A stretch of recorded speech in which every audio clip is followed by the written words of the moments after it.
24வது ஸ்லோகம். யோந்தः சுகோந்தரா ராமः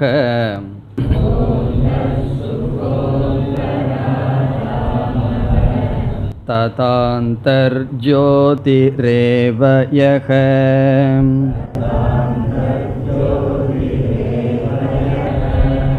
स योगी ब्रह्मनिर्वाणम्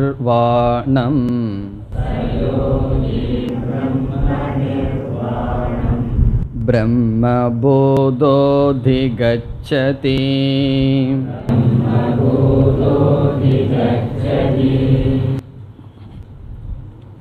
வைராகியத்தினுடைய பெருமையை பகவான் கூறியதற்கு பிறகு 24வது ஸ்லோகத்திலிருந்து ஞான பலனை கூற ஆரம்பிக்கின்றார். இந்த 24வது ஸ்லோகத்தில் ஜீவன் முக்தி, விதேக முக்தி என்பது ஞான பலம் என்று கூறப்பட்டது.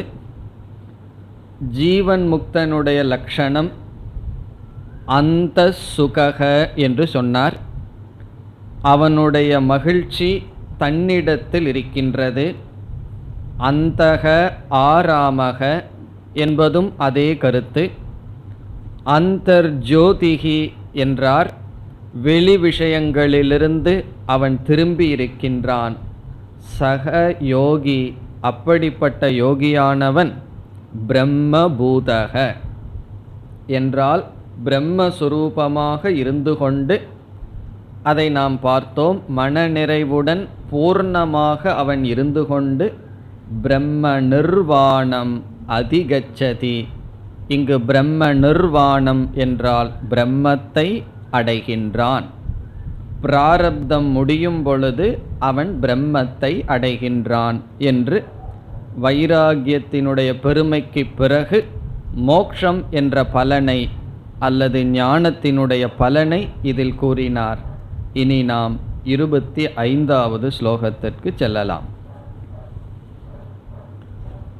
லபந்தே பிரம்ம நிர்வாணம்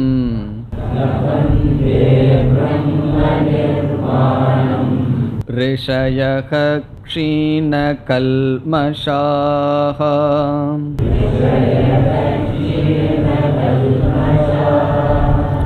சின்னத்வைதா யதாத்மானஹ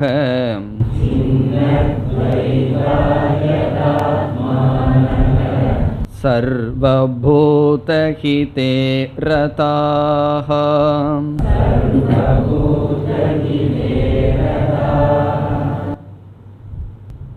இந்த ஸ்லோகத்தில் பகவான் ஞான பலனை தான் கூறுகின்றார். ஆனால் மிக அழகாக அல்லது தெளிவாக எந்தெந்த படியின் வழியாக இப்படிப்பட்ட பலனை ஒருவன் அடைந்தான் அல்லது அடைகின்றான் என்று சொல்கின்றார். முழு வேதாந்தத்தை இங்கு பகவான் சுருக்கமாக ஆரம்பத்திலிருந்து கடைசி வரை ஒரு சாதகன் செல்ல வேண்டிய படிகளை பகவான் இங்கு காட்டுகின்றார். சில ஸ்லோகங்களில் சில படிகள் இருக்கும், சில ஸ்லோகங்களில் ஆரம்பத்திலிருந்து கடைசி வரை செல்ல வேண்டிய படிகள் சொல்லப்பட்டிருக்கும். அவ்விதம் இதுவும் ஒரு முக்கியமான ஸ்லோகம். முழு வேதாந்தமே இந்த ஒரு ஸ்லோகத்தில் பகவான் அடக்குகின்றார். இப்போ இந்த ஸ்லோகத்தினுடைய சாரம் என்ன? எந்தெந்த சாதனைகளை முறையாக ஒருவன் கடந்து இப்படிப்பட்ட மோட்சத்தை அடைகின்றான், சாதகன் கடக்க வேண்டிய சாதனைகள் எவைகள்? நம்ம இங்கிருந்து டெல்லி போகிறோம்னு சொன்னால் எவ்வளவு ஸ்டேஷனை கடந்து போகணுங்கிறது நமக்கு தெரிந்திருக்கும். இவ்வளவு தூரம் வந்திருக்கோம், இனி அடுத்த ஸ்டேஷன் கடைசியில் நம்ம லட்சியத்தை அடைவது போல மோக்ஷங்கிற லட்சியத்திற்கு எவைகளையெல்லாம் நாம் கடந்து செல்ல வேண்டும், அந்த படியை அழகாக பகவான் காட்டுகின்றார். இப்பொழுது இந்த ஸ்லோகத்தில் முதல் படியாக முதல் வரியில் கடைசி சொல்லை எடுத்துக் கொள்கின்றோம். க்ஷீண கல்மஷாகா என்பது முதல் படி. பகவான் வரிசையாக சொல்லவில்லை, நாம் அதை முறைப்படுத்திக் கொள்கின்றோம். முதல் சொல் க்ஷீண கல்மஷாகா. க்ஷீணம் என்றால் நாசமடைந்த, நீங்கிய. கல்மஷம் என்றால் பாபங்கள். சேர்ந்து பார்த்தால் பாபங்களை முதலில் நீக்கியவர்கள் ஆகிறார்கள். இது சாதகனை குறிக்கின்ற சொல். இந்த சாதகர்கள் எப்படி இருக்கிறார்கள்? பாபங்களை முதலில் நீக்குகிறார்கள். இங்கு பாபம் என்றால் ராகத்வேஷம் அல்லது விருப்பு வெறுப்பு. விருப்பு வெறுப்பு தான் நம்முடைய பாபத்திற்கு காரணம். நாம் பாபத்தையோ புண்ணியத்தையோ சம்பாதிக்கணும்னா அதற்கு என்ன காரணம்? விருப்பு வெறுப்புக்கள். அப்படி மனதில் உள்ள விருப்பு வெறுப்புக்கள், அதனுடைய விளைவான சில பாபங்கள், சில சமயங்களில் சில பாபங்கள் நம்முடைய முன்னேற்றத்திற்கு தடையாக இருக்கும். அப்படி நம்முடைய வாழ்க்கையினுடைய முன்னேற்றத்திற்கு தடையாக இருக்கின்ற பாபங்களையெல்லாம் முதலில் நீக்குகிறார்கள். அதனால தான் எந்த ஒரு மகானுடைய வாழ்க்கையில் பார்த்தாலும் ஆரம்பத்தில் கடுமையான தவம் செய்திருப்பார்கள். யாத்திரை போகிறதோ, நடந்து போகிறதோ, அல்லது உணவு சரியாக சாப்பிடாமல் இருத்தல், இப்படி விதவிதமான தபங்கள் பெரிய பெரிய மகான்கள் செய்திருப்பார்கள். அப்படி செய்ததனால்தான் மகான்களாக மாறினார்கள். அந்த தவ எதற்காக என்றால் க்ஷீண கல்மஷாகா, பாபத்தை நீக்குவதற்காக. தபம்னு சொன்னால் என்னன்னா துயரம். வேண்டுமென்றே துயரத்தை எடுத்துக்கொள்வார்கள். நமக்கு துயரம் வர வர நம்முடைய பாபங்கள் நீங்குகின்றன. அதனால் ஞானிகளினுடைய கோணத்தில் இந்த உலகத்தை அவர்கள் சந்திக்கிறதும் அஞ்ஞானிகள் சந்திக்கிறதும் முழுமையாக வேறுபட்டு இருக்கும். துயரம் வர வர ஞானிகள் எப்படி எடுத்துக்கொள்வார்கள்? என்னுடைய பாபத்தை போக்குவதற்கு பகவான் கொடுக்கின்ற உபாயம் என்று. அப்படி பகவான் துயரம் கொடுக்கலினா இவர்கள் என்ன செய்வார்கள்? துயரத்தை எடுத்து கொள்வார்கள். இப்போ சாப்பாடை குறைவாக சாப்பிட்டா அல்லது வாய்க்கு ருசியாக சாப்பிட்ருந்தோம் அப்படின்னா புத்தி ஒழுங்காக வேலை செய்யாதுன்னு வச்சுக்கோமே. அப்போ பகவான் அவருக்கு நல்ல சூழ்நிலை கொடுத்தாலும் என்ன செய்வார்கள்? விரதம்னு ஆரம்பித்து விடுவார்கள். இந்த விரதம் அந்த விரதம்னு சொல்லி வீடு பூரா உணவுப் பொருள்களாக நிறைஞ்சிருக்கும். வீட்டில் இருக்கிற வேலைக்காரனெல்லாம் நல்லா சாப்பிட்ருப்பான். இவர்கள் என்ன செய்வார்கள்? விரதம் என்று ஆரம்பிப்பார்கள். இப்போ பகவான் நல்ல சூழ்நிலையை கொடுத்தாலும் இவர்களே தபம், யஜ்ஞம், தானம் முதலிய சாதனைகளினால் பாபத்தை நீக்குபவர்களாக ஆகிறார்கள். இப்போ நம்ம முதல்ல என்ன செய்யணும்னா, நமக்கு பாவம் இருக்கோ இல்லையோ அது நமக்கு தெரியாது. இருக்கு இல்லைன்னு எப்படி தெரியும்னா, ரொம்ப ஆசை மனசில் இருந்ததுன்னா பாபம் இருக்குன்னு அர்த்தம். ரொம்ப துவேஷம் இருந்ததுன்னா பாபம் கொஞ்சம் ரொம்ப வேலை செஞ்சிட்ருக்கு அப்படின்னு அர்த்தம். அப்போ என்ன செய்யணும்னா தபம் செய்ய வேண்டும் அல்லது கர்மயோக வாழ்க்கை வாழ வேண்டும். கர்மயோகப்படி அல்லது யஜ்ஞதான தபக்கர்ம என்று பகவான் கூறிய யஜ்ஞம், தானம், தபம் முதலிய கர்மங்களினால் நாம் என்ன செய்ய வேண்டும்? பாபத்தை, ராகத்வேஷத்தை நீக்க வேண்டும். அதை முதல் படியாக சொல்கின்றார். க்ஷீண கல்மஷாகா, பாபங்களை நீக்குகிறார்கள். இனி அடுத்தது என்ன ஆகுது? அவர்களுக்கு அடுத்த நிலை அவர்கள் அடைவதை சொல்கின்றார். எப்படி அடைகிறார்னு இங்கே பகவான் சொல்லலை. அடுத்த சொல் ரிஷயக. ரிஷயக என்றால் ஞானிகள் ஆகிறார்கள், ரிஷிகள் ஆகிறார்கள். பாபத்தை நீக்கிய ரிஷிகள். ரிஷயகங்கிற சொல் எங்கிருக்கின்றது? க்ஷீண கல்மஷாங்கிறதுக்கு முன்னாடி இருக்கின்றது. அது இரண்டாவது ஸ்டேஜ். முதல் படியில் பாபம் போகுது. பாபம் போனாவே நம்ம என்ன ஆயிடுறோம், ரிஷிகள் ஆகி விடுகின்றோம். தாடி ரொம்ப நீளமாக இருந்தால் தான் ரிஷின்னு அர்த்தம் கிடையாது. மனசில் பாபம் நீங்கினால் நாம் ரிஷிகள். இந்த இடத்துல ரிஷின்னு சொன்னால் சூக்ஷ்மமான தத்துவத்தை பார்க்கின்ற சக்தியை உடையவர்கள். சூக்ஷ்ம தத்துவ தர்ஷினக, சூக்ஷ்மமான தத்துவத்தை பார்க்கின்ற சக்தியை அடைகிறார்கள். மேலோட்டமாக பார்த்தா ஒரு ஞானம் கிடைக்கும், ஆனால் ஆழ்ந்து கொஞ்சம் சூக்ஷ்மமாக பார்த்தா அதனுடைய உண்மை வேறாக இருக்கும். இந்த உலகத்தை மேலோட்டமாக பார்த்தா எப்படி இருக்குது, அசையாமல் நிற்கிற மாதிரி இருக்குது. கொஞ்சம் சிந்திச்சு சூக்ஷ்மமாக பார்க்கும்போது என்ன தெரிகின்றது, இது அசைந்து கொண்டிருக்கின்றது, உருண்டையாக இருக்குங்கிற ஞானம் வருகின்றது. அப்படி இந்த உலகத்தை பார்த்தோம்னு சொன்னால் எது சுகத்தை கொடுக்கும், மேலோட்டமாக பார்த்தா பொய் சொன்னால் லஞ்சம் வாங்கினா சுகம் கிடைக்கும்னு சொல்லுது. ஆனால் கொஞ்சம் சிந்திச்சு பார்த்தால் தர்மந்தான் சத்தியந்தான் சுகத்தை கொடுக்கும், புண்ணியந்தான் சுகத்தை கொடுக்குங்கிற உண்மை மறைந்திருக்கின்றது. இந்த உலகத்தில் என்றைக்குமே உண்மையானது மறைக்கப்பட்டிருக்கின்றது.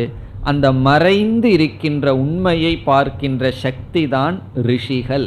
இப்போ ரிஷிகள்னா என்னன்னா, நம்ம கண்ணுக்கு நேரடியாக தெரியாமல் ஆனால் உண்மையாக இருக்கின்ற மறைந்த தத்துவங்களை பார்ப்பவர்கள். அந்த நிலையை ஒருவன் அடைகின்றான் எப்பொழுது, மனதில் இருக்கின்ற பாபங்கள் நீங்கியவுடன். அதாவது உண்மையை பற்றிய ஞானம் அவர்களுக்கு வருகின்றது. எது சத்தியம் என்கின்ற ஞானத்தை அவர்கள் அடைகிறார்கள். ரிஷயக எப்படி அடைகிறார்கள்னு சொன்னால், இந்த உண்மையை போதிக்கின்ற வேதம், வேதாந்தம் என்ற சாஸ்திரத்தை படித்து அதன் மூலியமாக அடைகிறார்கள். அல்லது ஸ்ரவணம் என்ற சாதனையில் ரிஷிகள் ஆகிறார்கள். சும்மா கண்ணை மூடியே உட்கார்ந்துட்டு இருந்த ரிஷிகளாக முடியாது. இந்த ஞானத்தை கொடுக்கின்ற துவாரத்தை அவர்கள் அடைய வேண்டும், அது சாஸ்திரம். இங்கு ரிஷின்னு சொன்னால் சூக்ஷ்மமான தத்துவம் என்னன்னா ஆத்ம தத்துவம். ஆத்ம தத்துவத்தை அவர்கள் அறிகிறார்கள். என்ன தத்துவம்? ஆத்மா என்பது ஒன்று சத்தியம், இந்த பிரபஞ்சம் அனாத்மா மித்யா என்ற ஞானத்தை அடைகிறார்கள். அல்லது சத்திய மித்யா, எது உண்மை எது பொய் என்கின்ற ஞானத்தை அடைகிறார்கள். இது இரண்டாவது படி. இப்போ முதல் படியில் என்ன நிலை ஏற்படுகிறது? பாபங்கள் நீக்கப்படுகிறது. பாபம் போக போக அவர்களுடைய மனம் சக்தியை அடைகிறது, சூக்ஷ்மமான தத்துவத்தை தெரிந்து கொள்ள. ஆகவே ரிஷிகள் ஆகிறார்கள். இனி மூன்றாவது படி இரண்டாவது வரியில் இருக்கின்றது. லபந்தே பிரம்ம நிர்வாணம்ங்கிறது கடைசியில் பார்ப்போம். இப்போ முதல் எடுத்துக்கொள்ள வேண்டியது க்ஷீண கல்மஷாகா, இரண்டாவது ரிஷிகள், மூன்றாவது படி சின்னத்வைதாகா. இங்கு சின்னம் என்றால் நீக்கப்பட்ட, துவைதாகா என்றால் சம்சயாகா சந்தேகங்கள். மூன்றாவது படி சந்தேகத்தை நீக்கியவர்கள் ஆகிறார்கள். சின்னத்வைதாகா என்றால் சின்ன சம்சயாகா. தமிழில் சின்ன அப்படின்னு ஒரு அர்த்தம் என்ன? சின்னன்னா சிறியதுன்னு ஒரு அர்த்தம். இவர்களுக்கெல்லாம் சிறிய சந்தேகம் இருக்குன்னு அர்த்தம் அல்ல. சமஸ்கிருதத்தில் சின்னம் என்றால் வெட்டப்பட்ட, நீக்கப்பட்ட. சில சமயம் நம்ம சொல்லுவோம் சின்னா பின்னமாயிடுதுன்னு சொல்லி, அந்த அர்த்தம் தான், நீங்கிய என்று பொருள். இப்போ சின்னத்வைதாகா என்றால் அவர்கள் புரிந்து கொண்ட உண்மையில் சந்தேகம் கிடையாது. இதுவும் ஒரு முக்கியமான நிலை. சில சமயங்களில் நமக்கு உண்மை தெரியாமல் துயரப்படுவோம் அறியாமையினால். சில சமயம் உண்மை தெரிஞ்சிடும், ஆனால் நிச்சயமாக தெரியாது, சந்தேகமாக தெரிஞ்சிட்ருக்கோம். அந்த ஞானமும் நமக்கு பயன்படாது, அஞ்ஞானமும் பயன்படாது, சந்தேகத்துடன் கூடிய ஞானமும் நமக்கு பயன்படாது. இப்போ நம்ம ஒரு ட்ரெயினில் ஏறி எங்கேயோ போகணும். எந்த நேரத்தில் அந்த ட்ரெயின் புறப்படுகிறதுங்கிற ஞானம் நமக்கு இல்லை. அப்போ அந்த அஞ்ஞானத்தை வச்சுட்டு நம்ம புறப்பட முடியாது. ஏன்னா எந்த நேரத்தில் ட்ரெயின் போகுதுன்னு தெரியல. ஒருவர் பிறகு தெரிஞ்சிட்டோம் 8 மணிக்குன்னு சொல்லி, வேறொருவர் சொல்லிட்டார் இல்லை அது 7 மணிக்குன்னு சொல்கிறார். அப்போ நமக்கு என்ன வந்துடும்? சந்தேகம் விட்டது. இப்போ இந்த சந்தேக ஞானத்தோட நம்ம ஸ்டேஷனுக்கு புறப்பட முடியுமான்னா முடியாது. இப்போ அறிவு இல்லைனாலும் ஒன்றும் செய்ய முடியாது, அறிவு இருந்து அது சந்தேகத்திற்குட்பட்டாலும் அது பயனில்லை. இப்போ ஆத்ம அனாத்ம அஞ்ஞானம் முதல்ல இருக்குது, இரண்டாவது இருக்குது ஆனால் சந்தேகமாக இருக்கின்றது. அந்த சந்தேகத்தை நீக்கியவர்கள் சின்ன துவைதாக. இந்த சந்தேகத்தை எப்போ நீக்க முடியும்னா, ஞானம் வர்றதுக்கு முன்னாடி நீக்க முடியுமோன்னா, ஞானம் வந்ததற்கு அப்புறம்தான் சந்தேகத்தை நாம் நீக்க முடியும். இப்போ சில பேர் சில கிளாஸ் எடுத்ததுக்கப்புறம் சந்தேகம் இருந்தால் கேளுங்கன்னு சொன்னால் 2 பேர் கேட்க மாட்டார்கள் சந்தேகத்தை. யார்? சரியாக புரிஞ்சிட்டவங்க கேட்க மாட்டார்கள். ஒன்றுமே புரியலன்னு வச்சுக்குவோமே, அவர்கள் சந்தேகம் கேட்பார்களா? கேட்க மாட்டார்கள். அதனால் நமக்கு தெரியாது ஒருத்தர் சந்தேகம் கேட்காம இருந்தால் என்ன ஸ்டேஜில் இருந்து கேட்காம இருக்கார் அப்படின்னு நமக்கு தெரியாது. இது 2வது ஸ்டேஜ். கேட்டிருக்கார் ஆனால் சந்தேகம் இருக்கின்றது. அதுவும் இல்லாமல் பல சமயங்களில் இந்த வேதாந்தம் உபனிஷத் கீதைன்னு படிக்க வந்துட்டால் முன்னெல்லாம் எத்தனையோ கேள்விகள் சந்தேகம் வந்திருக்காரு. இப்போ படிக்க படிக்க எதோ புதிய புதிய சந்தேகங்கள் வந்துகிட்டே இருக்கும். இப்போ மனசில் ஒரு அமைதியே இருக்காது. எதுனாலின்னா சாஸ்திரம் படிக்க ஆரம்பித்ததுனால. காரணம் என்ன? புதிய புதிய சந்தேகம், கற்பனை பண்ணாத சந்தேகங்களெல்லாம் நமக்கு வந்துடும். ஏன்னா முன்ன ஆகாமி கர்ம, சஞ்சித கர்ம அல்லது ஜீவன் முக்தி, விதேக முக்தி, இந்த வார்த்தைகள்லாம் காதலியே விழுகலை. இப்போ புதிய புதிய வார்த்தைகள், புதிய புதிய அறிவெல்லாம் வந்திருக்கு. அதில் சந்தேகம் இருந்துகிட்டே இருக்கும். இவர்கள் என்ன செய்து கொண்டார்களாம்? அனைத்து சந்தேகத்தையும் நீக்கியவர்களாக இருக்கிறார்கள். இது எதனால் செய்யப்படும்னு சொன்னால், மனனம் என்ற சாதனையினால் செய்யப்படுகின்ற சாதனையினுடைய பலன். மனனம் செஞ்சோம்னா சந்தேகமெல்லாம் நீங்கும். மீண்டும் மீண்டும் சிரவணம் செய்தல், மீண்டும் மீண்டும் சிந்தித்தல். இது 3வது படி. இனி 4வது படி என்னவென்றால், ஞானத்தை நாம் அடைந்ததற்கு பிறகும் கூட, சந்தேகமில்லாமல் ஞானத்தை அடைந்ததற்கு பிறகும் கூட, நம்முடைய பழக்க தோஷத்தினால், விபரீத பாவனையினால் மீண்டும் மீண்டும் அந்த சம்சாரத்துக்கு அல்லது அனாத்மாவில் புத்தி சென்றுவிடும். ஞானத்தை அடைஞ்சிருப்போம், சந்தேகமில்லாமல் இருக்கும். ஆனால் பழக்க தோஷத்தினால், விபரீத பாவனையினால் நாம் மீண்டும் தவறு செய்வோம். அதை பற்றி அடுத்த அத்தியாயத்திலேயே விளக்கமாக பார்க்க இருக்கின்றோம். நிதித்தியாசனம் என்ற ஒரு தியானம், ஒரு சாதனையின் மூலமாக அந்த தோஷத்தை நாம் நீக்க வேண்டும். அதைத்தான் அடுத்த பகுதியில் பகவான் கூறுகின்றார். நிதித்தியாசனம்னா என்ன, விபரீத பாவனைகள்னா என்னங்கிறத நம்ம அடுத்த அத்தியாயத்தில் வைத்து கொள்கின்றோம். ஏன்னா அடுத்த அத்தியாயம் தியான யோகம். அதில் தான் பகவான் அதற்கான உபாயத்தை பேசுகின்றார். அதை இங்கு குறிப்பிட்டு காட்டுகின்றார்.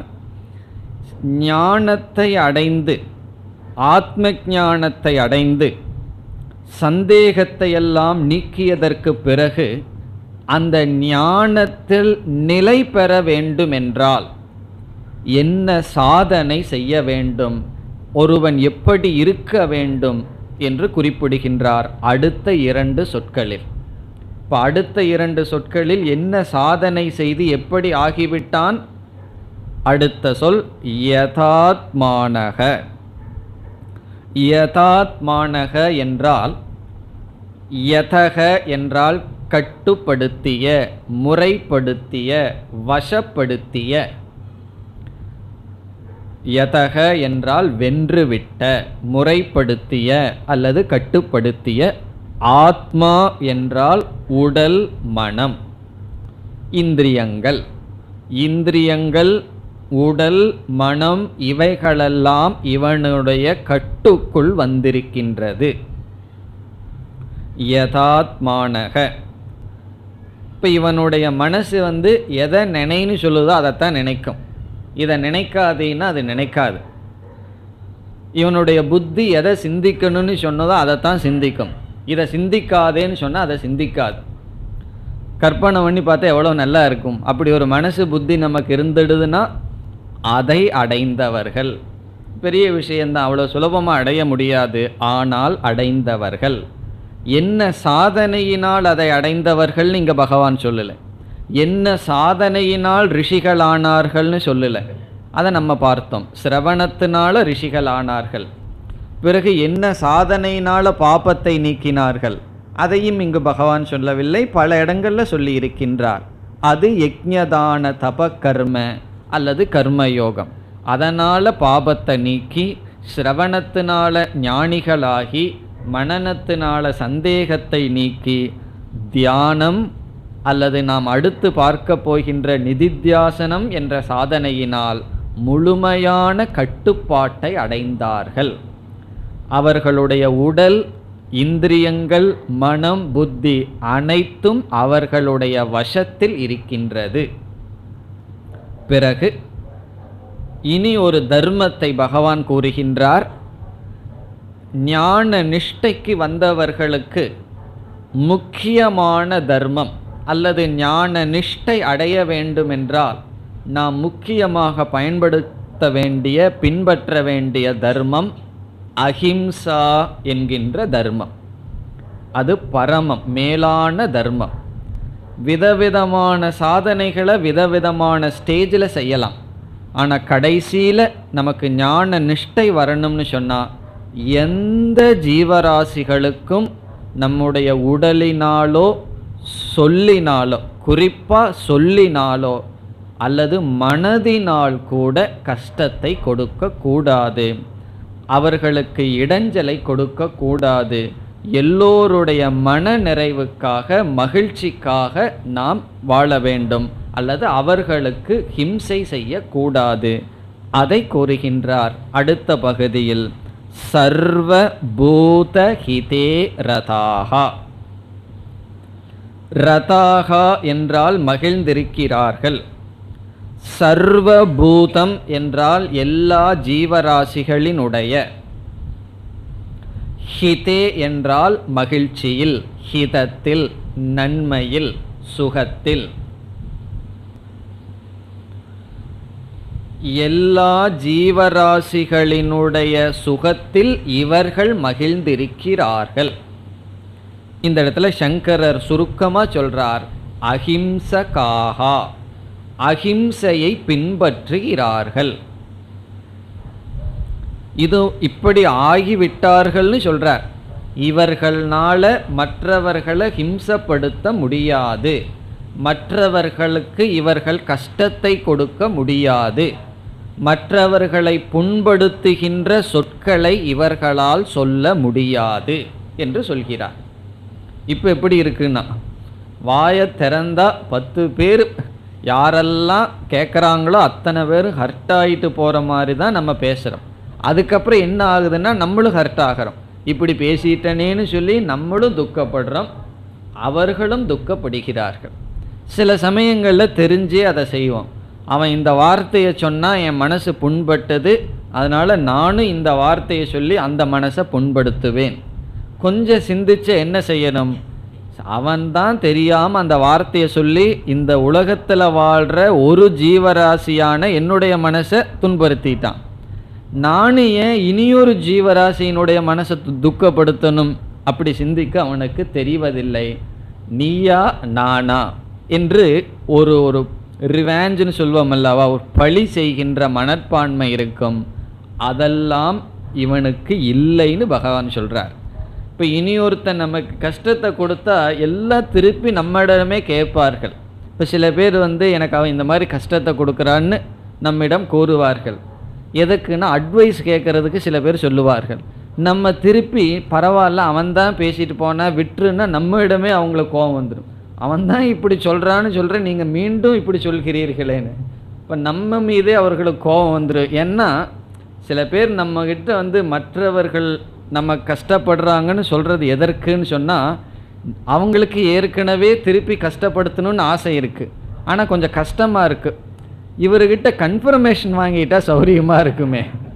யாருமே நம்மளுடைய உபதேசத்தை கேட்டு திருந்தறதுக்கு வர்றதில்லை, பலர் கன்ஃபர்மேஷனுக்கு வருகிறார்கள். நம்மளும் ஆமாம் திருப்பி நீ 2 வார்த்தையை விடுன்னு சொல்லிட்டா அப்பா திருப்தி. அப்போ ரொம்ப எந்த கான்ஃப்ளிக்ட் இல்லாமல் திருப்பி பேசுகிறதுக்காக வருவார்கள். அவர்களுடைய கொள்கைக்கு எதிராக சொல்லிட்டா இவர் சரியில்லை வேற ஆளுகிட்ட போயிடலாம் அப்படின்னு சென்று விடுவார்கள். அப்படி நம்ம மனசில் ஆழ்ந்து இருக்கின்றது, ஒருவர் நமக்கு ஒரு கஷ்டத்தை கொடுத்துட்டா திருப்பி செய்தரணும் அப்படின்னு சொல்லி இந்த ஒரு பெரிய விபரீத பாவனையிலிருந்து நீங்கி விடுவார்கள், அஹிம்சா மூர்த்தியாக மாறி விடுவார்கள். அதனால தான் இன்றைக்கி காந்திஜி எல்லாம் திட்ட ஆரம்பிச்சிட்டார்கள். ஒரு காலத்தில் அவரை புகழ்ந்துட்டு இருந்தார்கள், இப்போ எங்கே பார்த்தாலும் காந்தியினுடைய நிந்தனை நடக்கின்றது. காரணம் என்ன? அவருடைய அஹிம்சையை பலர் புரிந்து கொள்ளவில்லை, அதனுடைய பெருமை உயர்ந்தது, அதை மக்கள் புரிந்து கொள்ள மாட்டார்கள். இப்போ அஹிம்சையை பற்றி பேசினாவே புரிஞ்சிக்காதவர்கள் எப்படி அஹிம்சகர்களாக இருக்க முடியும்? ஆகவே இங்கு பகவான் சொல்கிறார், இவர்கள் கடைசியாக அடைஞ்ச நிலை என்னன்னா அஹிம்சகாகா சர்வபூத ஹிதே ரதாகா, எல்லா ஜீவராசிகளினுடைய ஹிதத்தில் மகிழ்ச்சியுடன் இருப்பவர்கள். இவங்க என்ன அடைகிறார்கள்? இனி முதல் பகுதிக்கு வருவோம். லபந்தே பிரம்ம நிர்வாணம். லபந்தே அடைகிறார்கள், பிரம்ம நிர்வாணம் என்றால் மோக்ஷம் அல்லது பிரம்மத்தை. இவர்கள் பிரம்மத்தை அடைகிறார்கள். அதாவது இப்படிப்பட்டவர்கள் பிரம்மத்தை அடைகிறார்கள். இப்படிப்பட்ட சாதனை வழியாக சென்று இந்த சாத்தியமான பிரம்மத்தை அடைகிறார்கள். எப்படி? இந்த ஸ்லோகத்தை நம்ம எப்படி அரேஞ்ச் பண்ணணும்? க்ஷீண கல்மஷாகவை முதல்ல ஆரம்பித்து ரிஷியாக மாறி பாபத்தை நீக்கி ஞானியாக மாறி சந்தேகத்தை நீக்கி விபரீத பாவனைகளை நீக்கி பிரம்ம ரூபமாக இருந்து பிரம்மத்தை அடைகிறார்கள். பிரம்ம நிர்வாணம்னா பிரம்ம அல்லது மோக்ஷம், லபந்தே அடைகிறார்கள். அப்போ இந்த ஸ்லோகத்தில் நமக்கு என்ன தெரியுதுன்னு சொன்னால், என்னென்ன சாதனைகளை செய்யணும்னு பகவான் சொல்லலை, என்னென்ன படியை நம்ம அடையணும்னு சொல்லியிருக்கார், எந்தெந்த ஸ்டேஜை நம்ம அடையணும்னு சொல்லியிருக்கார். அந்தந்த ஸ்டேஜுக்கான சாதனையும் நாம் கீதையில் பார்க்கின்றோம், சாத்தியத்தையும் பார்க்கின்றோம். முதல்ல பாபத்தை நீக்கி, நம்ம மனதில் ரொம்ப விருப்புக்கள் எல்லாம் இருந்தால் தபம் செய்து பாபத்தை நீக்கி, பிறகு சாஸ்திரத்தை முறையாக கேட்டு ஞானத்தை அடைஞ்சு சந்தேகத்தை நீக்கி, பிறகு தியானம்ங்கிற சாதனையின் மூலமாக இங்கு சொன்ன அஹிம்சா அல்லது இந்திரிய மன ஒழுக்கம் இவைகளை அடைந்து மன நிறைவுடன் பிராரப்தத்தை கழித்து, அதுதான் முக்கியம், எவ்வளவு காலம் வாழ்கிறோமோ அவ்வளவு காலம் மன நிறைவுடன் வாழ்ந்து பிரம்மத்தை அடைகிறார்கள். இனி அடுத்த ஸ்லோகம். காம க்ரோத வியுக்தானாம்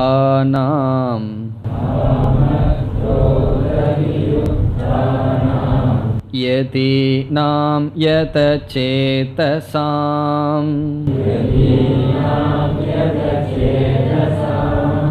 அபிதோ பிரம்ம நிர்வாணம்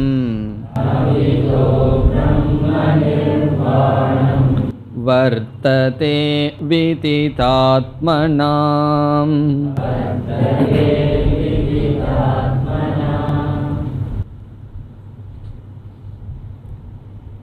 மீண்டும் பகவான் அதே கருத்தான மோக்ஷத்தை அடைகிறார்கள் என்ற ஞான பலனை இந்த ஸ்லோகத்தில் கூறுகின்றார். இதில் கடைசி ஸ்டேஜ் என்று நாம் சொன்னோம், ஞான நிஷ்டையை அடைகின்ற நிலையை சொன்னோம். அதை இங்கு பகவான் அதிகமாக விளக்குகின்றார். நம்ம பல படிகளை பார்த்தோம். இந்த படிகளாக வந்து தன்னுடைய இந்திரியங்களை உடலை தன் வசப்படுத்தி பிறகு அகிம்சகர்களாக இருந்து மோட்சத்தை அடைகிறார்கள்னு சொன்னார். அந்த கடைசி படியை இங்கு பகவான் விளக்கி, இப்படி இருப்பவர்கள் இறப்பதற்கு முன்னும் இறந்ததற்கு பிறகும் அவர்கள் பிரம்மமாகவே இருக்கிறார்கள். இறப்பதற்கு முன்னேயே பிரம்மத்தை அடைகிறார்கள், இந்த உடல் விட்டதற்கு பிறகும் பிரம்மத்தை அடைகிறார்கள் என்று சொல்கிறார். பிறகு சக்னோதி இகைவ என்ற ஸ்லோகத்தில் காம குரோதத்தினுடைய வேகத்தை தடுக்கிறார்கள் அங்க பகவான் சொன்னார். இந்த இடத்துல என்ன சொல்றார்? காம குரோதத்தையே அவர்கள் நீக்கி விடுகிறார்கள். முன்ன காம குரோதத்தினுடைய வேகம் இருக்கும். இப்போ ஒருவர் மீது கோபம் வந்துட்டா கோவப்படக்கூடாதுங்கிற பயிற்சியில் என்ன ஆகும்னா, கோபம் வரும், அது வெளியே வெடிக்காமல் உள்ளேயே அது முணுமுணுன்னு போயிடும். சில இந்த பட்டாசெல்லாம் அப்படியே புஷ்ஷுன்னு போயிடும் இல்லையா, அது போல் வெளியே வந்துடும். ஆனால் உள்ளே கொஞ்சம் எரிஞ்சிட்ருக்கும், அதை பார்த்தா தெரியாது, நல்லா முகத்தை பார்த்தா தான் தெரியும். ஆனால் உள்ளே எரிஞ்சிட்ருக்கும், வெளியே வெடிக்காது. அதைத்தான் முன்ன சொன்னார் பகவான். இப்போ வைராக்கியங்கிற ஸ்டேஜில் காமக்ரோதத்தினுடைய வெளிப்பாட்டை தடுக்கிறார்கள். இங்கே என்னன்னா அந்த முணுமுணுப்பும் இருக்காதுன்னு சொல்கிறார். அது கோபமே உற்பத்தி ஆகாதுன்னு சொல்கிறார். இப்போ நமக்கு கோபம் உற்பத்தியாகி அதை வெளியே விடுறது அப்படின்னு ஒரு ஸ்டேஜ். கோபம் மனசில் உற்பத்தி ஆகும், அதை அடக்கி வைக்க காம குரோத வியுக்தானாம். காமம் குரோதம் இதிலிருந்து விடுபட்டவர்கள். இந்த கடைசி ஸ்டேஜில் இருக்கிற ஞானியை சொல்கிறார். இந்த நிதித்தியாசனமெல்லாம் செய்து ஞான நிஷ்டை அடைந்தவனை பற்றி பகவான் இங்கு பேசுகிறார். காம குரோத வியுக்தானாம். வியுக்தகன ஃப்ரீ ஃப்ரம், விடுபட்டவன். காம குரோதத்திலிருந்து விடுபட்டவர்கள், காம குரோதத்திலிருந்தே விடுபட்டவர்கள். பிறகு யதீனாம். யதிங்கிற வார்த்தை எதற்கு சொல்றாருன்னா, அவ்வளவு சுலபமாக அவர்கள் செய்யலையாம், மிக முயற்சியுடன் அதை செய்தவர்கள். இப்போ யதீனாம்னா முயற்சியை உடையவர்கள். யதின்னு சொன்னால் சந்நியாசின்னு ஒரு அர்த்தம், இனி ஒரு அர்த்தம் முயற்சி செய்பவர்கள். சும்மா சோம்பேறித்தனமாக உட்கார்ந்துட்டு இருந்தால் காமக்ரோதம் எல்லாம் போகாது. முயற்சியுடன் காமக்ரோதங்களை, விருப்பு வெறுப்புகளை நீக்கியவர்கள் யதிகளாக இருப்பவர்கள். பிறகு யதசேதசாம். யதசேதசாம் என்றால் மனதை நன்கு கட்டுப்படுத்தியவர்கள். சேதகன மனம் புத்தி இவைகளையெல்லாம் ஒழுங்குபடுத்தியவர்கள். கட்டுப்படுத்தியவர்கள்னு சொன்னால் மனதை செயல்படுத்தாமல் இருப்பவர்கள் அர்த்தமல்ல, முறைப்படுத்தியவர்கள். இனி இரண்டாவது வரியில் கடைசி சொல்லுக்கு வருவோம். விதிதாத்மனாம். விதிதாத்மனாம் கடைசி சொல். இதனுடைய பொருள் ஞானிகள், ஞானத்தை அடைந்தவர்கள்.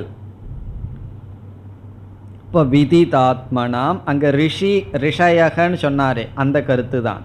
ஞானத்தை அடைந்தவர்கள், காமக்ரோதங்களையெல்லாம் முழுமையாக நீக்கியவர்கள், முயற்சியுடன் இருக்கின்ற யதிகள், மனதை அமைதிப்படுத்தியவர்கள். அவர்களுக்கு என்ன இருக்கு அப்படின்னு சொல்றார். என்ன இருக்கின்றதாம்? பிரம்ம நிர்வாணம் வர்த்ததே. பிரம்ம நிர்வாணம்னா மோக்ஷம், வர்த்ததேன அவர்களுக்கு இருக்கின்றது. அவர்களிடம் என்ன சொத்து இருக்கின்றது? எதை அவர்கள் அடைந்தார்கள்? மோக்ஷத்தை, மன நிறைவை அடைகிறார்கள். அவர்களிடம் இருக்குன்னு சொல்ற. ஞானிகளிடம் என்ன சொத்து இருக்குன்னா இதுதான் அவர்களிடம் இருக்கின்றது. எப்பொழுது இருக்கின்றது? இரண்டாவது வரியில் முதல் சொல் அபிதக.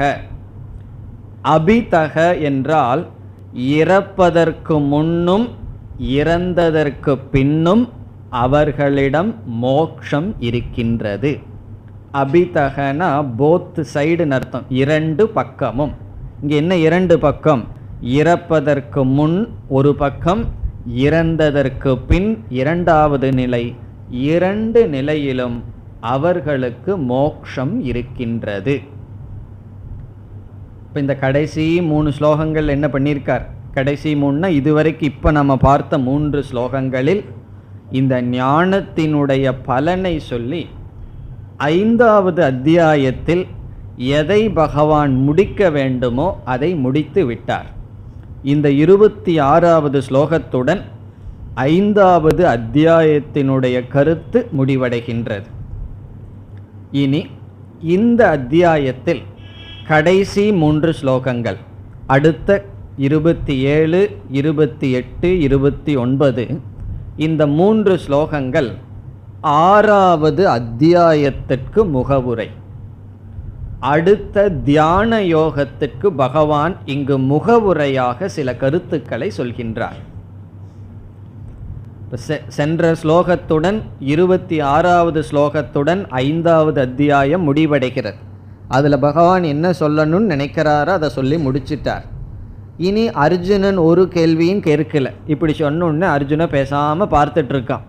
அதிலிருந்து பகவான் என்ன புரிஞ்சிட்டார்னா, நீங்கள் சொல்கிற இந்த காம குரோதத்தை விட்டு மனசை கட்டுப்படுத்துறதுங்கிறது அவ்வளோ சுலபமாக, இந்திரியம் மனம் இவைகளையெல்லாம் கட்டுப்படுத்தி மனசை அமைதிப்படுத்துறது பெரிய விஷயமாச்சே, அதுக்கான சாதனை தியானம் அல்லது நிதித்தியாசனம்ங்கிற சாதனையை நான் தெரிஞ்சுக்கணும் என்று அர்ஜுனன் விரும்புகின்றான். அதை பகவான் உணர்ந்து அவரே தியான யோகம் தியானம் என்ற சாதனையை 6வது அத்தியாயத்தில் ஆரம்பிக்கின்றார். அதற்காக இங்கு 3 ஸ்லோகங்களில் சில முகவுரையை கொடுக்கின்றார். இது எதற்குன்னு சொன்னால், இந்த 3 ஸ்லோகத்தை படித்தோம்னா நமக்கு ஒரு விருப்பம் வருமா அடுத்த அத்தியாயத்தை கேட்கறதுக்கு. இல்லைன்னா நான் 5வது அத்தியாயத்திலேயே திருப்தி அடைஞ்சிட்டேன், அடுத்த கிளாஸ் வர வேண்டான்ட்டு நிறுத்திடுவோமா. அதனால் சின்மயானந்தர் சொல்லுவார், அப்பிடைசர் அப்படின்னு ஒன்று இருக்குது. அதாவது சில பேர் ரொம்ப வசதியாக இருக்கிறவங்க கண்டதெல்லாம் சாப்பிட்டு சாப்பிட்டு பசிக்கவே பசிக்காது. எப்போ பார்த்தாலும் பஜ்ஜி வடை சாப்பிட்டு இருந்தால் எங்கே ஒழுங்காக பசிக்கும். அதனால் அவங்க சாப்பிட்றதுக்கு முன்னாடி இந்த லெமன் ஜூஸ் ஏதாவது கொடுக்கணும். கொடுத்து என்னன்னா கஷ்டப்பட்டு அவங்களுக்கு பசியை உருவாக்கணும். ஏழை பசிக்கு கஷ்டப்பட்டுட்டு இருக்கான் சாப்பாட்டுக்கு, பணக்காரன் பசி எடுக்கிறதுக்கு கஷ்டப்பட்டுட்டு இருக்கான். அதுக்காக என்னன்னு சொன்னால் சில பானம் இருக்கும், சூப்போ அல்லது 5 ஸ்டார் ஹோட்டலில் போனால் முதல்ல கொஞ்சம் பசி வரட்டும்னு கொடுப்பான். சாதாரண ஏழைகளுக்கு பரிமாறுற ஹோட்டலில் போனால் அதில் ஏதோ சோடாப்பு ஏதோ போட்டு சாப்பாட்டில் பசி அது சீக்கிரம் அடக்கிடுமா. ஆனால் பெரிய ஹோட்டலுக்கு போனால் சாப்பிடவே அவன் ரொம்ப ஆர்டர் பண்ணி சாப்பிட்டா தானே ஏதாவது அவங்களுக்கு கிடைக்கும். அதனால் பசியை கொடுக்கறதுக்கு சில ட்ரிங்க்ஸ் இருக்கும். அப்படி சொல்லுவார். இந்த 3 ஸ்லோகமும் அடுத்த அத்தியாயத்தில் நமக்கு பசி வருவதற்கான ஸ்லோகங்கள். இதை 3 படித்தா என்ன வருமா, இந்த 6வது அத்தியாயத்தை முழுமையாக கவனமாக கேட்கணும். ஏன்னா பகவான் ஒரு தியானத்தை பற்றி சொல்கிறார். இந்த தியானம் மெடிடேஷனுங்கிறது மிஸ்டிக் வேர்டாக இருக்குது. சரியாக புரிஞ்சிட்டதை விட சரியாக புரியாதது ரொம்ப இருக்குது. அதனால் பகவான் முகவுரையாக தியானம் செய்யும் பொழுது சில நிபந்தனைகள், பிறகு சில பலன், அதையெல்லாம் பகவான் சொல்கிறார். அதனால் நம்ம என்ன செய்ய போகிறோம், இந்த 3 ஸ்லோகங்களுக்கு அதிக விளக்கத்தை இங்கு நாம் பார்க்க போவதில்லை. என்னுடைய பொழிப்புரையை மட்டும் பார்த்துட்டு போயிடுவோம். அடுத்த அத்தியாயத்தில் நாம் தியானத்தை பற்றி விளக்கமாக பார்க்க இருக்கின்றோம். ஆகவே இந்த 3 ஸ்லோகங்கள் என்ன பகவான் சொல்கிறார் என்றால், தியானம்ங்கிற சாதனையை சொல்ல போகிறார். அந்த தியானத்தில் இருக்கின்ற சில அங்கங்களை இங்கு பகவான் குறிப்பிடுகிறார். அதுதான் இந்த 3 ஸ்லோகத்தின் சாரம். இப்பொழுது 27வது ஸ்லோகம். ஸ்பர்ஷான் கிருத்வா பஹிர்பாஹ்யான்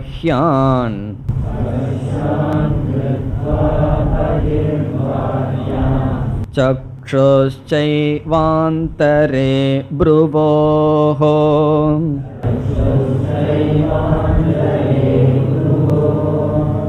प्राणापानौ समौ कृत्वा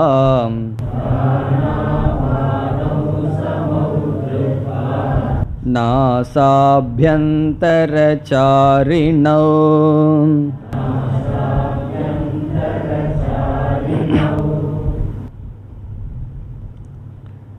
இந்த ஸ்லோகத்தில் தியானம் என்ற சாதனை செய்யும் பொழுது கடைபிடிக்க வேண்டிய 3 நிபந்தனையை பகவான் அறிமுகப்படுத்துகிறார். நாம் அமர்ந்து தியானம் செய்ய வேண்டுமென்றால் தியானம் செய்கின்ற காலத்தில் என்னென்ன நிபந்தனைகள் நம்ம விளக்கமாக பார்க்க போகின்றோம். அதில் 3 இங்கு பகவான் கூறுகின்றார். என்னென்ன 3 நிபந்தனைகள், அந்த 3 என்னன்னு பார்த்துட்டு ஸ்லோகத்துக்குள்ள போகலாம். முதல் நிபந்தனை விஷய தியானம் அகிருத்வா, விஷய தியானம் செய்யக்கூடாது. விஷய தியானம்னா என்ன? வெளி விஷயங்களை சிந்திக்காமல் இருத்தல். விஷய தியானம் அகிருத்வா, அகிருத்வான செய்யாமல், விஷயங்களை தியானிக்க கூடாது, வெளி விஷயங்களை நினைக்காமல் இருத்தல். இது மனதில் வெளி விஷயங்களை நினைக்காமல் இருக்கிறது முதல் நிபந்தனை. இரண்டாவது நிபந்தனை இந்திரியங்களினுடைய வியாபாரத்தை நிறுத்துதல். இந்த கண்ணு, காது, கை, மூக்கு, வாய், இந்த வியாபாரமெல்லாம் இருக்கக்கூடாது. இந்திரியங்களை செயலற்று ஆக்க வேண்டும். இந்திரியங்கள் அந்த நேரத்தில் வியாபாரம் பண்ணக்கூடாது. வியாபாரம்னா செயல். ஒரு சிக்லெட் போட்டுட்டு தியானம் பண்ணுறனே அப்படின்னு சொல்லக்கூடாது. அந்த வாய் அப்படியே மென்னுட்டு இருந்தால் தியானம் பண்ணுறதுக்கு நல்லா இருக்குமே அதெல்லாம் சொல்லக்கூடாது. இப்போ எந்த ஆக்டிவிட்டீஸ் இருக்கக்கூடாது. பிறகு மூன்றாவது பிராணனை சமமாக வைத்திருக்க வேண்டும். அதுதான் இந்த ஸ்லோகத்தினுடைய சாரம். பிராணனை சமப்படுத்தி இந்திரியங்களிடத்தில் எந்த செயலும் இல்லாமல் மனதை வெளி விஷயத்தில் சிந்திக்காமல் பாதுகாக்க வேண்டும். இது தியானத்திற்கான நிபந்தனைகள். நம்ம ஒரு பெரிய லிஸ்டே பார்க்க போகிறோம். தியானம் பண்ணும்போது என்னென்ன நிபந்தனைகள் இருக்குது அது பகவானே சொல்ல போகிறார். அதில் இங்கே பகவான் நம்ம சொன்னது போல தியானத்தில் ஆர்வம் வரட்டுங்கிறதுக்காக இதை இங்கு கோடிட்டு காட்டுகிறார். இனி ஸ்லோகத்திற்குள் சென்றால், ஸ்பர்ஷான் கிருத்வா பகிர்பாஹ்யான். ஸ்பர்ஷான் என்றால் விஷயங்களை, வெளிப்பொருள்களை அப்படின்னு அர்த்தம். ஸ்பர்ஷான் அப்படின்னா விஷயான், வெளி விஷயங்களை, விஷயங்களை அர்த்தம். அந்த விஷயங்கள் எங்க இருக்கு? பாஹ்யான். பாஹ்யான்கிற வார்த்தை எங்க இருக்கு? ஸ்பர்ஷான் கிருத்வா பகிர்பாஹ்யான். அந்த பாஹ்யான்கிற சொல்ல எடுத்து ஸ்பர்ஷான்கிறதுக்கு முன்னாடி போட்டுக்கணும். பாஹ்யான் ஸ்பர்ஷான், வெளியிருக்கின்ற விஷயங்களை என்ன செய்யணுங்கிறார் பகவான்? பகிஹி கிருத்வா, வெளியேயே வைத்து. ரொம்ப அழகா சொல்றார் பகவான். வெளி விஷயங்களை வெளியேயே வச்சுக்கோப்பா அப்படிங்கிறார். வெளி விஷயங்களை எல்லாம் உனக்குள்ள வச்சுக்காத அப்படின்னு பகவான் சொல்றார்.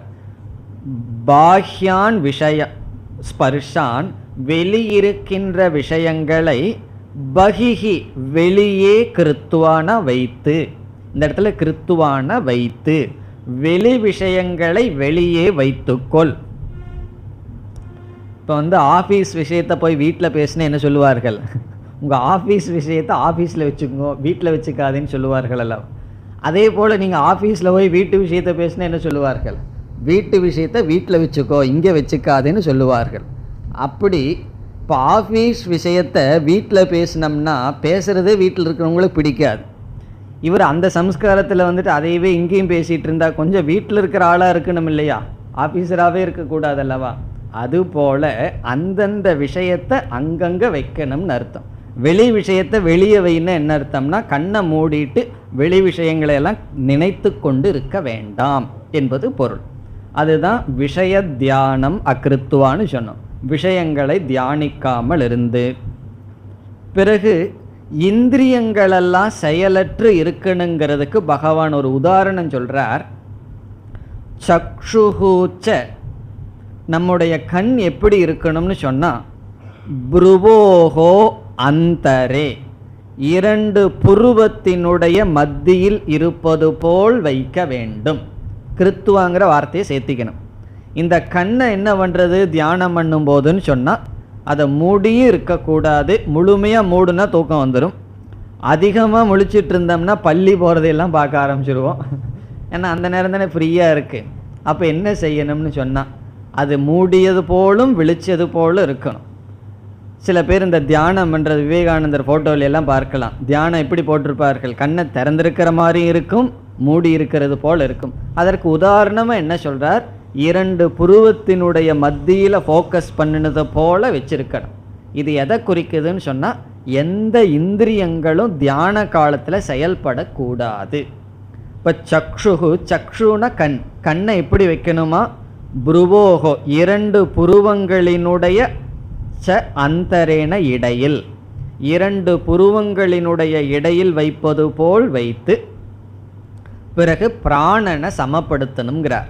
அடுத்த வரி, பிராணாபானௌ சமௌ கிருத்வா, பிராணனையும் அபானனையும், வெளிவிடுற மூச்சு உள்ள இழுக்கிற மூச்சு, இந்த 2ஐயும் சமௌ கிருத்வா சமமாக வைத்து, ரொம்ப வேகமாக மூச்சுட்டு இருக்க கூடாது, அமைதியாக நாம் சுவாசிக்க வேண்டும்னு சொல்கிறார்.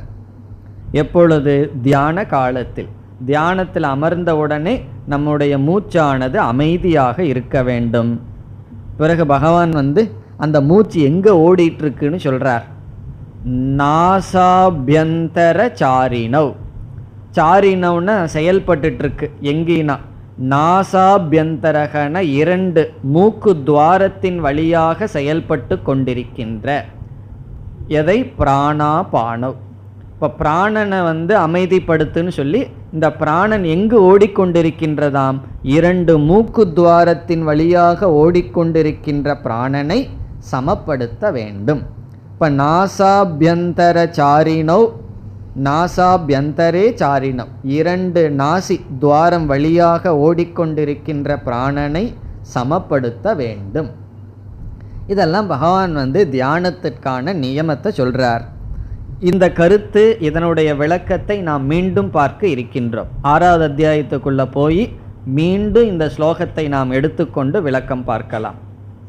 இனி 28வது ஸ்லோகம். யதேந்திரியமனோ புத்திஹி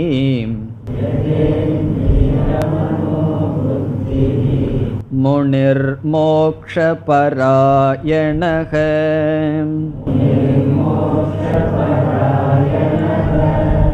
விகதேச்சா பயக்ரோதஹ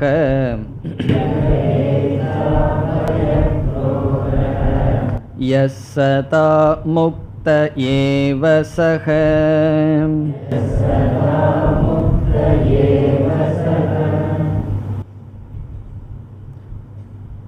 இந்த ஸ்லோகத்தில் மீண்டும் தியானத்திற்குரிய சில விதிகள், பிறகு தியான பலன், 2ஐயும் சொல்றார். தியானம் பண்ணும்போது சில ஆட்டிடியூட், பாவனைகளை பகவான் சொல்றார். எப்படி இருக்க வேண்டுமாம், யத இந்திரிய மனோபுத்திகி. யதம் என்றால் கட்டுப்படுத்தப்பட்ட, அமைதி ஆக்கப்பட்ட, இந்திரிய மனோபுத்திகி, இந்திரியம் மனம் புத்தி இவைகளையெல்லாம் ஓரளவு கட்டுப்படுத்தி இருக்க வேண்டும். இந்திரியங்கள் மனம் புத்தி இவைகளையெல்லாம் நம்முடைய வசத்தில் வைத்து, பிறகு நம்ம தியானம் எதற்காக பண்ணணும், பாவனை என்ன, ஆட்டிடியூட் என்னன்னு சொன்னால், முனிகி மோக்ஷபராயணக. இங்கே முனிகி அப்படிங்கிறது தியானம் செய்பவன், சாதகன். தியானம் செய்கின்ற முனிவன் மோக்ஷபராயணக, மோக்ஷத்தை லட்சியமாக கொண்டு, வேற எதையாவது லட்சியமாக கொண்டு தியானத்தில் அமரக்கூடாது. மோக்ஷத்திற்காக தியானம் செய்ய வேண்டும். மோக்ஷபராயணகன மோக்ஷத்தை லட்சியமாக கொண்டவனாக இந்த முனிவன். இந்திரியங்கள் மனம் புத்தியை வசப்படுத்தி முனிவனாக இருந்து கொண்டு, இந்த முனிவனுக்கெல்லாம் லட்சணம் பிறகு பார்க்கலாம். மோக்ஷத்தை லட்சியமாக கொண்டு, 2வது வரியில் விகத இச்சா பய குரோதக, இந்த உணர்வுகளெல்லாம் இருக்கக்கூடாதுங்கிறார். இச்சா, அந்த தியான காலத்திலேயாவது ஆசைகளை எல்லாம் பின்னாடி வச்சுக்குவோம். தியானம் முடிச்சதுக்கு தியானத்தை முடிச்சுட்டு ஆசைப்படலாம், இப்போ எனக்கு ஒரு ஆசையும் இல்லைன்னு வச்சு. இச்சா பயம், சில பேர்த்துக்கு கண்ணை மூடுனா பயம் வந்துடும், அப்படி பயமெல்லாம் இல்லாமல் என்ன சொல்ல போகிறார், ஏகாக்கியாக இருந்து தியானம் பண்ணணும்னு சொல்ல போகிறார். இப்போ தனிமையில் உட்கார்ந்தா பயம் வந்துடுமே, அந்த பயமெல்லாம் நீக்கி. குரோதக, தியானத்தில் யாராவது கோபத்தில் உட்கார்ந்துட்டு இருக்கக்கூடாது. யாருக்கிட்டையாவது கோவிச்சிட்டு வந்து தியானம் பண்ணிட்டோ, இல்லை யாராவது கோபப்பட்டுட்டு தியானத்தில் இல்லாமல், குரோதமும் இல்லாமல், பயமும் இல்லாமல், இச்சையும் இல்லாமல் தியானத்தில் அமர வேண்டும். இப்படி யார்னால முடியுதோ அவர்கள்தான் முக்தர்கள் என்று தியானத்தினுடைய பலனை சொல்றார். எஸ் சதா முக்த ஏவ சக, இப்படி யாருனாலே முழுமையா இருக்க முடிகின்றதோ, யக சதா சக முக்தக அல்லது சக சதா முக்தக, அப்படிப்பட்டவன் எப்பொழுதும் முக்தியை அடைந்தவன். இந்த இடத்துல முக்தினா ஞான நிஷ்டா, ஞானத்தினுடைய நிஷ்டையை அடைந்தவன் என்று தியானத்தினுடைய பலனையும் குறிப்பிடுகிறார். இனி கடைசி ஸ்லோகத்தில் தியானத்தினுடைய பலனை சொல்லி இந்த அத்தியாயத்தை முடிக்கின்றார். 29வது ஸ்லோகம். போக்தாரம் யக்ஞ தபசாம்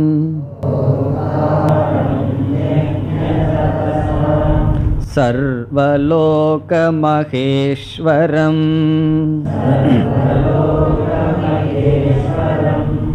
சுக்ருதம் சர்வபூதானாம்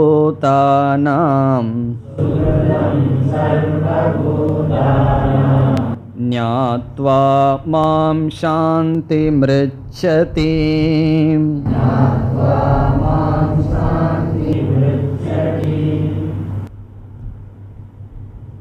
இந்த ஸ்லோகத்தில் தியானத்தினுடைய பலன் வருகின்றது. தியானத்தினுடைய பலனை பகவான் என்ன சொல்கின்றார், இந்த தியானத்தினால் என்னுடைய சொரூபத்தை முழுமையாக உணர்ந்து மன அமைதியை அடைகிறார்கள். கடைசி சொல்ல பார்த்தால் சாந்திம் ரிச்சதி, ரிச்சதினா அடைகிறார்கள். எதை அடைகிறார்கள்? சாந்திம், சாந்தினா அமைதி, முழு மன அமைதியை அடைகிறார்கள். நம்முடைய வாழ்க்கையில் லட்சியமே என்ன? மன நிறைவு தானே, மன அமைதி தானே, அதை அடைகிறார்கள். அதுதான் பலம். பிறகு இந்த சாந்தியை அவர்களால் அடைய முடிவதற்கு என்ன காரணம்னா, மீதி அனைத்து சொற்களும் பகவானுக்கு லட்சணம். இப்படி பகவானுடைய சொரூபம், இங்கே பகவானே பேசுறதுனால என்னுடைய சொரூபத்தை உணர்ந்து சாந்தியை அடைகிறார்கள். இப்போ பகவான் தன்னுடைய சொரூபத்தை சொல்றார். நான் யார், எப்படிப்பட்டவனாக என்னை அறிகிறார்கள்? போக்தாரம் யக்ஞ தபசாம். இப்போ ஈஸ்வரனுடைய சொரூபம் என்னன்னா, யக்ஞங்களினுடைய தபத்தினுடைய போக்தா. யக்ஞத்தினாலும் தவத்தினாலும் யாரை அடைய விரும்புகின்றோம்? அவரை. இப்போ நாம் ஒரு யக்ஞம் பண்ணுறோம், தபம் பண்ணுறோம், அந்த பலனை அனுபவிக்கிறது யாருன்னா பகவான் தான். எதுக்காக யக்ஞம் பண்ணுறோம், தபம் பண்ணுறோம்னா பகவானை அனுபவிக்க. அதனால் பகவான் சொல்கிறார், நான் யார்னா யக்ஞத்தினுடைய தவத்தினுடைய பலனை அனுபவிப்பவன். ஏன்னா என்னை அடையத்தான் அனைத்து தபங்களும் செய்யப்படுகிறது. இப்போ பகவான் தன்னையே சொல்கிறார், யக்ஞ தபசாம் போக்தாரம், யக்ஞத்தினுடைய தபசினுடைய பலனை அனுபவிக்கின்ற என்னை. பிறகு நான் யாருன்னு பகவான் சொல்கிறார், சர்வலோக மகேஸ்வரம். சர்வலோகம், அனைத்து உலகத்திற்கும் மகேஸ்வரம்னா தலைவனாக இருக்கின்ற என்னை, அனைத்து லோகத்திற்கும் ஈஸ்வரனாக இருக்கின்ற என்னை, யக்ஞத்தினுடைய தவத்தினுடைய பலனாக வருகின்ற என்னை, பலனை அனுபவிக்கின்ற என்னை, அனைத்து உலகத்திற்கும் ஈஸ்வரனாக இருக்கின்ற என்னை. இப்போ ஈஸ்வரன் சொன்னால் என்ன வரும்னு சொன்னால், எல்லாத்தையும் கட்டுப்படுத்துபவர், ரொம்ப குரூரமாக இருப்பவர்ங்கிற எண்ணம் வந்துடும். உடனே அடுத்த வரியில் சொல்கிறார், சுகிருதம் சர்வபூதானாம், எல்லா ஜீவராசிகளுக்கு நண்பனாக இருக்கின்ற என்னை. சுகிருதம்னா ஃப்ரெண்டு, எல்லா ஜீவராசிகளுக்கு நான் நண்பனாக இருக்கின்றேன். அப்படின்னா என்னன்னா, எல்லா ஜீவராசிகளுக்கும் இந்த இடத்துல என்ன சொல்றார் சங்கரர், அவரவர்களுடைய கர்ம வினைக்கு தகுந்தாற்போல் பலனை கொடுப்பார். பகவானுக்கு விருப்பு வெறுப்பு கிடையாது. இவன் நமக்கு வேண்டித்தாள், இவன் நமக்கு வேண்டாத்தவன் அப்படியெல்லாம் கிடையாது. எல்லா ஜீவராசிகளிடமும் சமமாக நட்புடன் இருக்கின்ற என்னை, மாம் ந என்னை ஞாத்துவா அறிந்து, என்னை அறிந்து, இப்படிப்பட்ட என்னுடைய சொரூபத்தை அறிந்து, பிறகு ஞான நிஷ்டையின் பலனான தியானத்தினுடைய பலன் என்ன, ஞான நிஷ்டை, ஞானத்தில் நிலை பெறுதல், அதை அடைந்து சாந்திம் ரிச்சதி, சாந்தினா அமைதியை அடைகிறார்கள். இத்துடன் இந்த அத்தியாயம் முடிவடைகின்றது. ஓம் தத்சத் இதி ஸ்ரீமத் பகவத் கீதாசு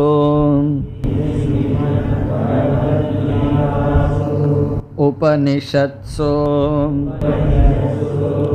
பிரம்ம வித்யாயாம்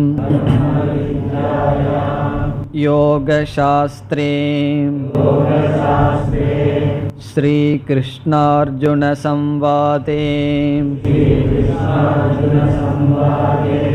சந்நியாசயோகோ நாம பஞ்சமோத்யாயः.